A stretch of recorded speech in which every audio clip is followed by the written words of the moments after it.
How do you do? Mr. Carl Lemley feels it would be a little unkind to present this picture without just a word of friendly warning. We are about to unfold the story of Frankenstein, a man of science who sought to create a man after his own image, without reckoning upon God. This is how the world was introduced to Boris Karloff in 1931 as the confused, childlike, yet deadly creation of Dr. Frankenstein. To movie fans, Karloff came out of nowhere, leaping from a complete unknown to a star of such magnitude that for years he was billed solely by his last name. But Karloff the movie star was far from an overnight success. In fact, in some ways, he was, much like the monster he played, assembled from decades of hard work and experimentation. I'm Bill Newcott, film critic for the Saturday Evening Post, and this is Movies for the Rest of Us. Boris Karloff was 44 by the time he first played Frankenstein, positively geriatric by Hollywood standards. In fact, he had kicked around Hollywood as an extra and bit player for more than 10 years, and for a decade before that, he'd been appearing in small-town theatrical productions in the Northwest. Karloff's remarkable story is the subject of a new Shout Factory documentary, Boris Karloff, the Man Behind the Monster. The film traces Karloff's history from his childhood in England to his desperate early attempts to break into show business in North America. So there is not a single movie I've ever done that is not under the shadow that this man cast. If I could get my hands on you, I'd break your dried flesh to pieces. But your power is too strong. In 2010, I spoke with Karloff's daughter Sarah to mark the release of a box set of her father's classic 1960s TV series, Thriller. She told me then about her dad's early struggles, how he landed the role of Frankenstein only after Dracula star Bela Lugosi turned it down, and how, despite his catalog of cheesy horror movies, he truly prided himself on being a gifted actor. Because he had no formal training. Whatsoever. I mean, he ran away from home at age 21. I flipped a coin and ended up in British Columbia working on a farm, and finally presented himself to a stage manager for a repertory theater group as an experienced British actor when all he'd ever done is seen some plays in London. He told the story on himself that his salary was $30 a week when the curtain went up on his first performance, and it was $15 a week when the curtain came down on his first performance, because it was abundantly clear he'd never set foot on a stage before. But he learned his craft. He was fortunately a quick study, and he spent 10 years digging ditches, sometimes driving a truck, sometimes not working at all, sometimes eating, sometimes not, but he loved it. Finally made his way down to San Francisco and then on to Hollywood, and spent 10 years there as an extra, as he said, third from the left in the fourth row.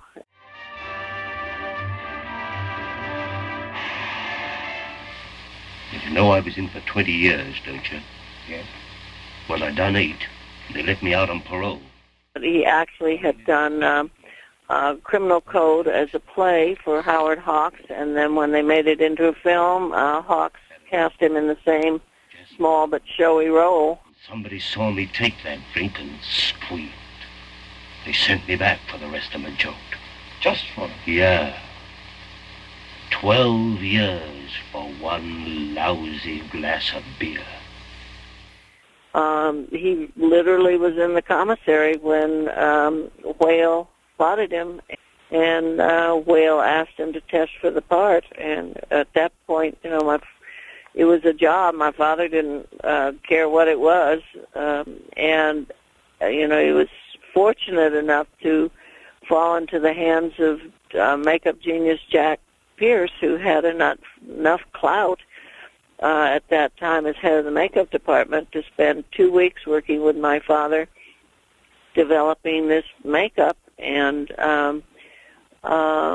before they did the screen test, no one expected the film to be the success that it was, of course. And it was a wonderful marriage of talent. It was Jack Pierce's genius as a makeup artist and James Whale's genius as a director and my father's interpretation of the role, given his own personal history and his own intelligent, voracious reading, and the pathos and empathetic interpretation that he brought to it. He was an overnight success after 20 years. No. The phone's dead. You hear that, Petrus? The phone is dead. Even the phone is dead. I tell you one thing, after the ending of The Black Cat, I couldn't sleep for nights. Oh, I know, isn't that just awful? Gosh, that's just awful. I'm the biggest wuss in the world. I hate scary movies, and a friend of mine came over and he said, "Now, Sarah, you can watch this film." And it took 3 times and all the lights on, and he had to hold my hand. That's what I'm going to do to you now. Tear the skin from your body. Slowly. Oh, gosh. Just getting the chills just thinking about it. How does it feel to hang on your own embalming rack, Charmar? Karloff was almost unique among Hollywood stars in that the world met him as a middle-aged man, starring in one of the most influential films of all time, and he remained a top name through 4 decades by sheer force of personality.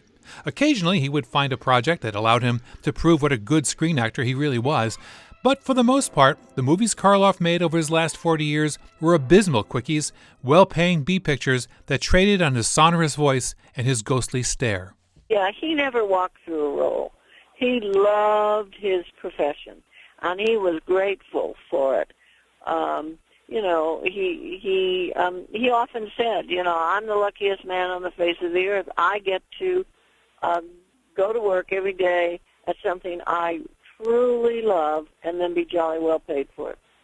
And he was sincere in that. Every Who down in Whoville liked Christmas a lot, but the Grinch,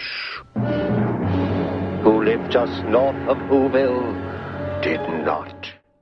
When he was terrifying audiences in the 1930s, no one could have guessed that ultimately Karloff's most universally loved role would come near the very end of his life, narrating, of all things, a children's book. It came without packages, boxes, or bags. And perhaps that was fitting. Karloff's career took off playing a childlike monster and ended with him giving voice to a monster who rediscovered his childhood. Maybe Christmas, he thought, doesn't come from a store. Maybe Christmas, perhaps, means a little bit more. Boris Karloff, the man behind the monster, is in theaters now.